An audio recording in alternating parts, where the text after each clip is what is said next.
Hey guys, this is Simon from Fateless. Really cool video for you today. We're going to see what goes into making some VFX for our heroes. You're going to see in-engine Brian taking us through building a VFX for a hero and all of the different elements that he's able to use to make it feel sweet. So Brian's worked on Metroid Prime, he worked on Mass Effect Legendary Edition, plus Star Wars The Old Republic, to name a few. Like, absolute pedigree employee coming onto Fateless. Brian joined the team early January, actually, and he's going to be basically heading up our VFX team. He's going to be working with any of our other VFX partners to make sure that the product feels really cool. I've got a bit of a kind of show reel here from his own channel, which I'll link down below if you guys want to take a longer look. But VFX is all about selling the dream, right? So some of the stuff here, like even reworking like a Matrix scene, you think, oh, that should be easy. Actually, it's a ton of work from a VFX point of view.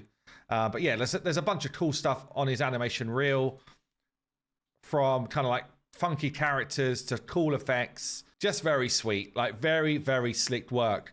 So what Brian's going to do is actually take us through making a VFX from like start to finish, and you'll be able to see some of the kind of like logic behind it. And at the end, I'll come back in and talk you through the final piece. We're going to do a little quick building a particle system demo for Simon. And so, yeah, I'm going to just kind of talk through what that's like. This is going to be kind of the faster version because for the sake of time, some of this stuff was already built. And so, yeah, we'll just kind of talk through the process a little bit, and then I'll show the finished product on the other side with a separate video. So right now we have a particle system. Everything's kind of shooting up to the sky. The velocity is kind of going in this kind of V shape, cone shape. But what we want for kind of this, what we're calling radiance, is kind of burst effect. We want kind of an omnidirectional effect. So rather than a cone, let's use a sphere. And now you see everything is kind of going in all directions. They're kind of starting at a larger size than we want. So let's make the radius of the sphere smaller, so they all come kind of from the same middle point. And they're all shooting out pretty fast. So let's slow them down a little bit, right? So now we can really see. They're living for a really long time, and we want this to be kind of a burst of stuff, right? So rather than have them just continue to emit over and over and over, we're going to have them burst out, 30 of them at a time, right? So that's working for us, but they live a little too long. So let's change their lifetimes to be like more like one, and then we'll restart. Boom, and they stop. Restart, and they stop, right? That's kind of cool. But they take a really long time to restart. So let's have it restart every 1 second, right? So now, boom, now we're bursting every 1 second. They're a little large and chunky. We probably should use a character as a size reference here. So let's go grab Guan Yu. That's the character I've been working on. So he'll be easy to, so I'll put my hands on here, and we'll just drop him in the world at 0, 0, and we'll grab some materials to drop on his body. We'll put this one on, and this one on, go back to our particle system, and I stop it. I think Guan Yu looks right. Yeah, he looks right. Cool. Okay, so if I restart my particle system, you'll see, these sparkle particles are way too large. So let's change their starting size to be something like 0.2. That's a little closer, right? And they're way far away from Guan Yu, so let's put it somewhere in the center of his chest. I think if we zero our transforms out like so, and then drag these up to the top, and then pull this out of the chest a little bit. Now we're kind of center mass, which is great. Maybe we'll push them forward for the moment so that we can see a little bit more. So now we got our sparkles. Let's make them gold. They're not supposed to be just all white sparkles. They're kind of like a radiant, kind of light gold glow. I think that's pretty cool. One of the things that's happening is that all of our particles are shooting out, and they're all dying at the same time. Particles are all about randomness. So rather than having them live all for 1 second, let's have some of them live for a short amount of time, like 0.2, and then some for like 0.5, right? So now we're getting kind of some randomness, which is great. Let's increase the speed again, maybe something like 5. It's way too fast, but what we want is a burst feeling. So we want to shoot the particles out, but then slow them down so we can limit the velocity with drag. Maybe we'd make the drag like 10 or even 20 maybe. Let's do 30. How about that? Bang, slow, right? So now they're shooting out and then slowing down at the end of their life. And we may even want them to fall. So maybe we give them a little gravity, right? Bang. That's maybe too much, right? Well, maybe we limit we change the velocity settings to be a little less, right? So now they're shooting out and falling a little bit. Some fall a little bit more than the others. So yeah, so now if you look, all of our particles are, they're these little white dots. That's not really very interesting. So let's change the material on these particles to be something else. If we come down here to renderer, we can go over to the particle common folder and find something else. Maybe even the radiance folder. And if we grab something like the rays 01 material, now there are all these little sparkles, which is cool.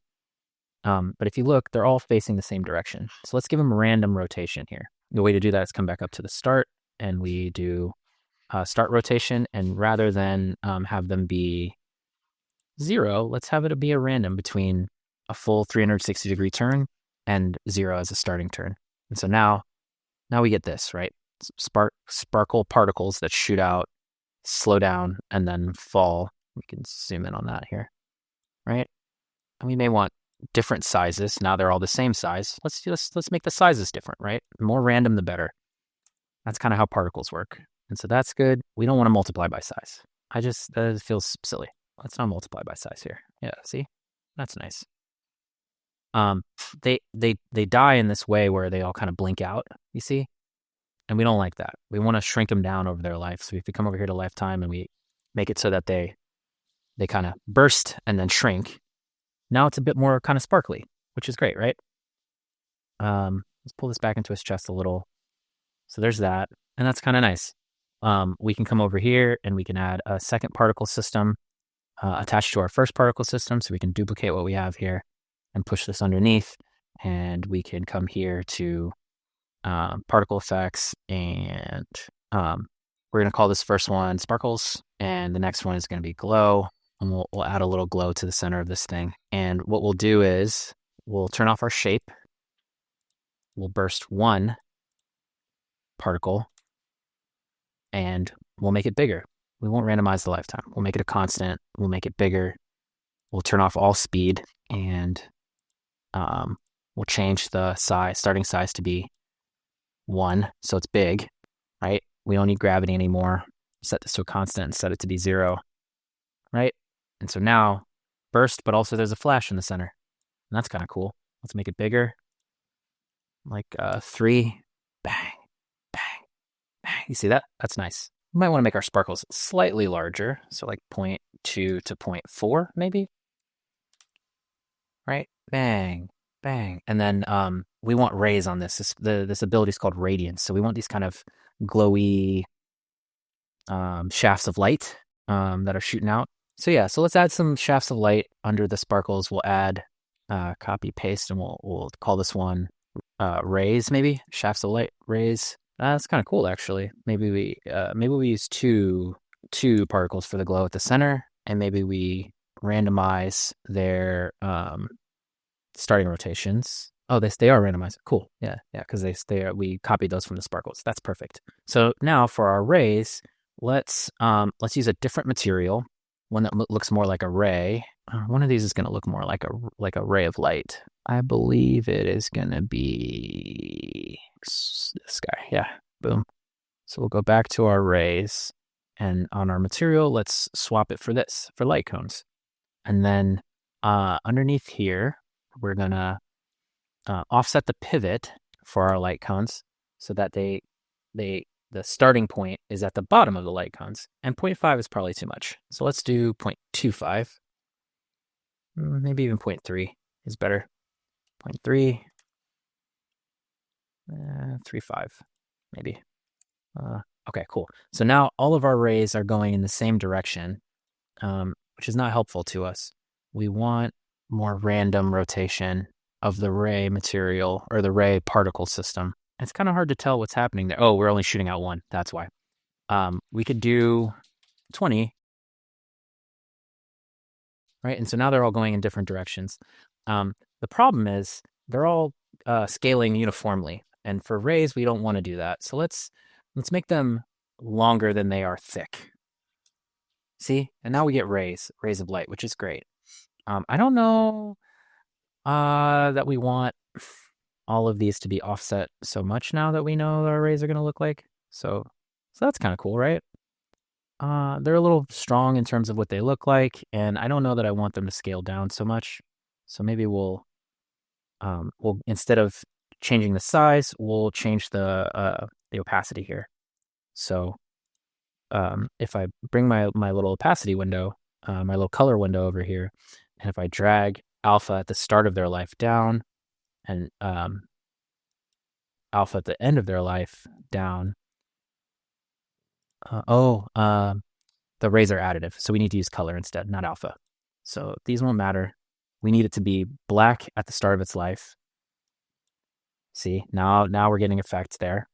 We need it to be white in the middle of its life, meaning fully visible, and then black at the end of its life, which means invisible again. Dang, right? So now we get this kind of radiant glow. Our offset is still a little too much, so we're going to bring that down.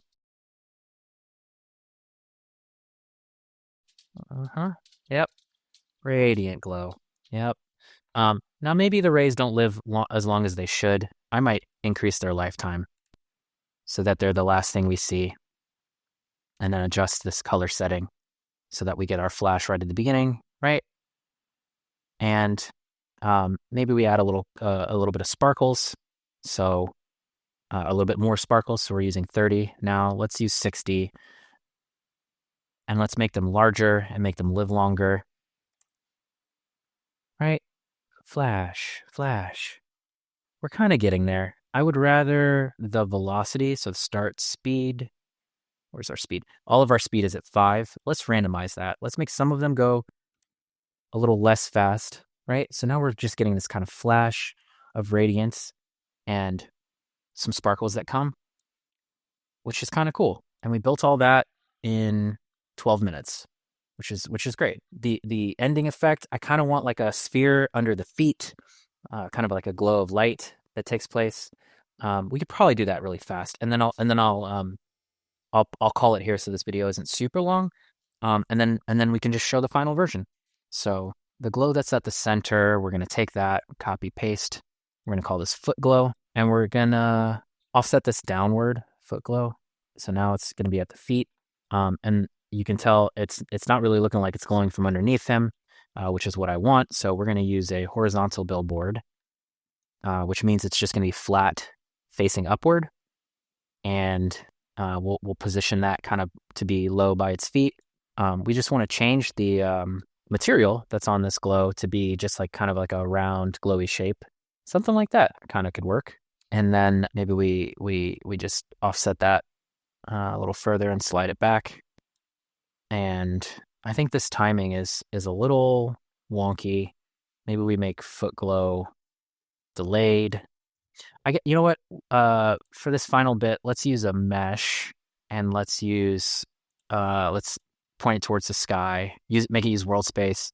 Let's turn off random rotations, and the mesh we want to use is just going to be a disk shape in the common folder of the visual effects team. We have a bunch of meshes, one of which is a disk, and I know that because I've used it before, and that's going to work perfect for us here. And the material that we want to use, we'll make our starting size smaller, and we'll start small and then shoot up to be big, right? And then we'll fade out the color. We'll go color over life, and we'll fade this out. Is opacity going to work for us here? Yeah, it'll work. So this is kind of the idea of what we want to build for this ability. And so, yeah, we got most of the way there. And we'll just show the final product after this. I hope you guys enjoyed that as much as I did. We've left it kind of long because Brian does such a good job of explaining what's going on. But here we're going to see the final version of Radiance dropping onto Guan Yu. Drops from the sky, lands on him, and then we get the nice kind of like particle effects that Brian explained, with actually a little bit more than what we saw in the video. So you can kind of see like the outer edges, and honestly, fantastic work. What was quite telling for me is, to get to a decent position, it took him like 20 minutes. And you saw the level of detail that you go through for any of these VFX. And some of them can be even more complex than this, like a lot more complex than this in terms of what we're building out. But yeah, I think in the end, he's done a fantastic job. and also a really good job of kind of like talking you through why he did different elements and why he used different speeds and stuff like that. But yeah, thanks to Brian for this episode of Building Godforge, and yeah, hope you enjoyed it. We'll see you in the next one.